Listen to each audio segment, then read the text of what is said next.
le grand coq de bruyère.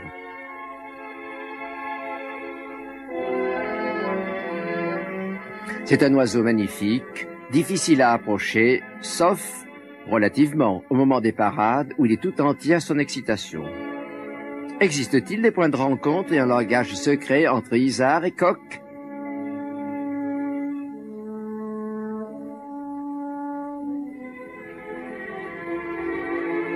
Quelle patience pour approcher les bêtes! Mais n'est-ce pas une chance d'avoir une telle passion?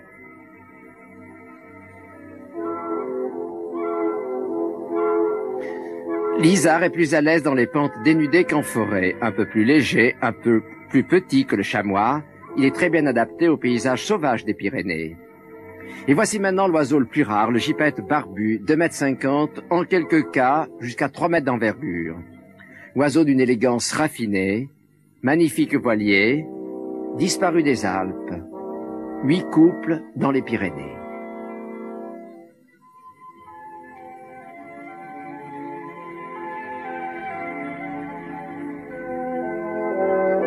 Le lendemain matin, quand les premiers rayons colorent le haut de la face nord du Vinmal, nous sommes déjà en marche. En pleine nuit, nous avons quitté le refuge, remonté les moraines et atteint le glacier qui va nous conduire au pied de la paroi.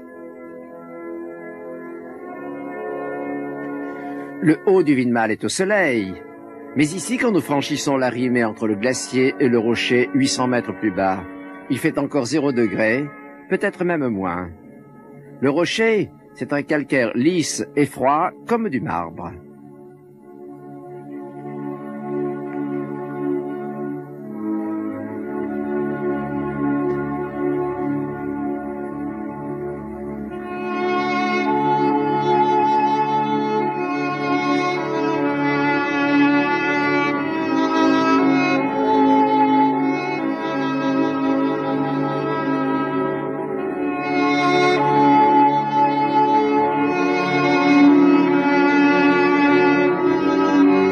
En bas, la vallée lentement se réveille.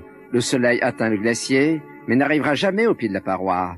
Le cirque est bien trop fermé entre le petit Vinmal, la pointe de Chaussinck, le Piton Carré, le couloir de Gaube et le Vignemal lui-même. Depuis bien des années, nous avions envie, Christian et moi, de faire ensemble une belle ascension.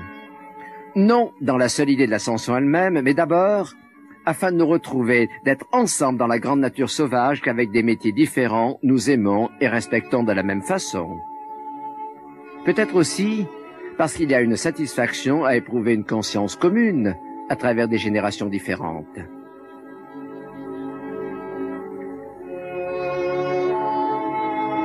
L'air est vif, le rocher est encore froid. L'escalade, sans être acrobatique, est cependant bien soutenue, mais les mouvements s'enchaînent bien. L'instinct et le rocher lui-même nous montrent la voie et nous montons vers le soleil. À une escalade courte et acrobatique, nous avons préféré l'ascension d'une vaste muraille, large, haute, dans un site plus sauvage que grandiose. Et puis, le pays alentour, c'est le pays de Christian, qu'en long et en large, il parcourt chaque jour non pas à la poursuite, mais à la rencontre des bêtes.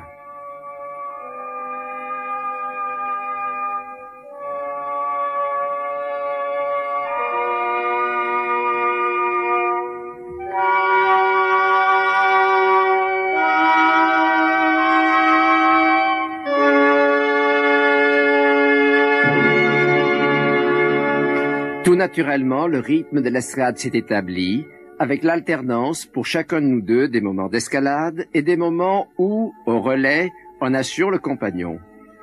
Alternance aussi des moments d'une certaine solitude, où toute l'attention va au choix des prises, et au mouvement d'escalade, et ceux où on se retrouve, quand l'un arrive au relais, et avant que l'autre ne parte.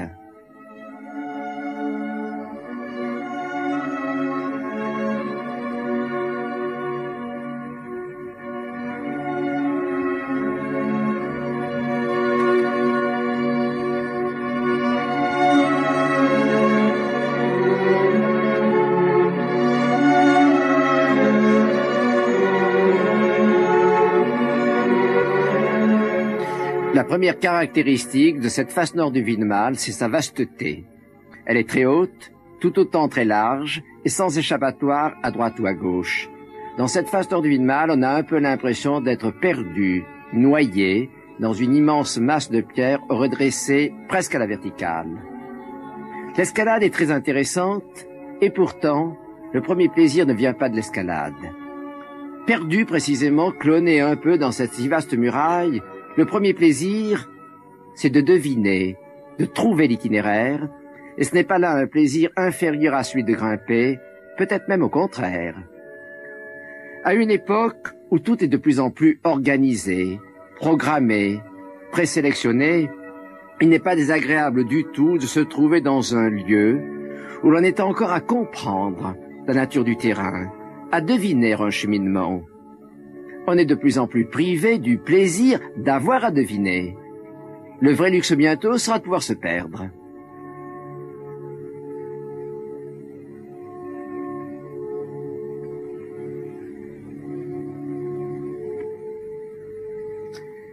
Sur notre gauche, Piton Carré, point de Chaussinck, et maintenant, au-delà des calcaires blancs, vous le voyez, il a les schistes. C'est que nous avons atteint la partie supérieure de cette face tordue in mâle, laquelle est constituée par cette bande de schiste haute de 200 mètres, extraordinaire crinière de pierre plissée, ondulée, qui coiffe le calcaire des 600 mètres inférieurs.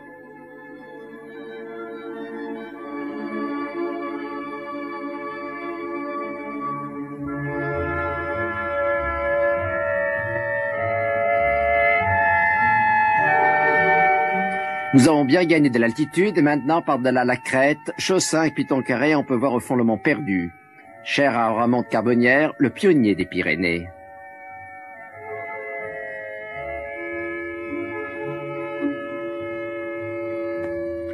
Sous le sommet, les plissements se redressent presque à la verticale.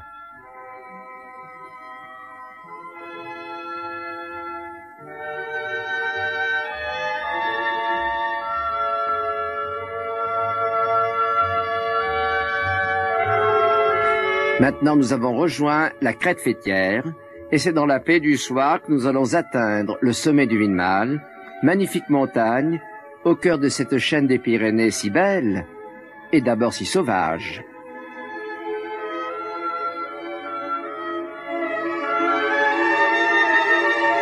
Des Alpes aux Pyrénées, des Pyrénées aux Alpes, d'une montagne à une autre. Ainsi est la vie du montagnard. À peine a-t-il gravi un sommet qu'une aurore nouvelle le trouve parti vers de nouvelles aventures. Le montagnard est fidèle, chaque matin, à la fidélité du soleil. Cette vie, c'est mon métier. Certains jours, il est dur, mais quel métier ne l'est pas, d'une façon ou d'une autre? N'est-ce pas une chance de se trouver ici, dans ce grand paysage sauvage, au moment où les premiers rayons vont atteindre le sommet du Mont Blanc et ramener la vie sur la terre? N'est-ce pas une chance que les montagnes m'aient fait rencontrer des compagnons de tout pays, toute profession, toute culture? Konrad Kirsch et moi montons aujourd'hui vers le Grand Capucin, cette flèche de granit qui est à la fois un appel et un défi.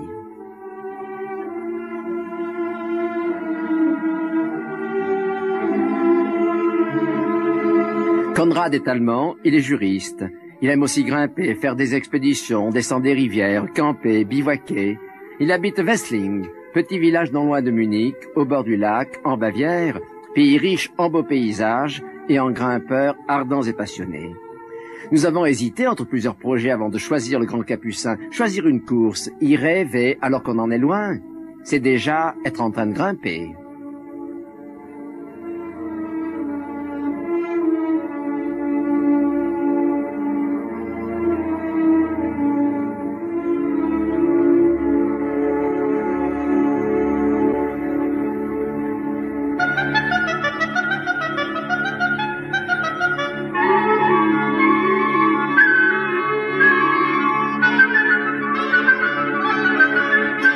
Le Grand Capucin, déjà dans sa partie inférieure, c'est un immense bastion fait de grandes dalles presque sans prise.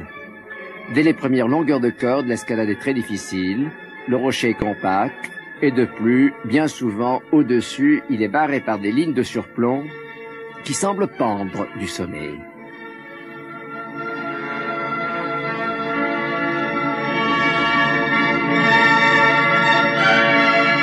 Dès les premières longueurs de corde, le grimpeur est en pleine dalle et en plein vide. Mais s'il est bien entraîné et bien en forme, En fait, s'il éprouve la sensation d'être à sa place sur ce rocher.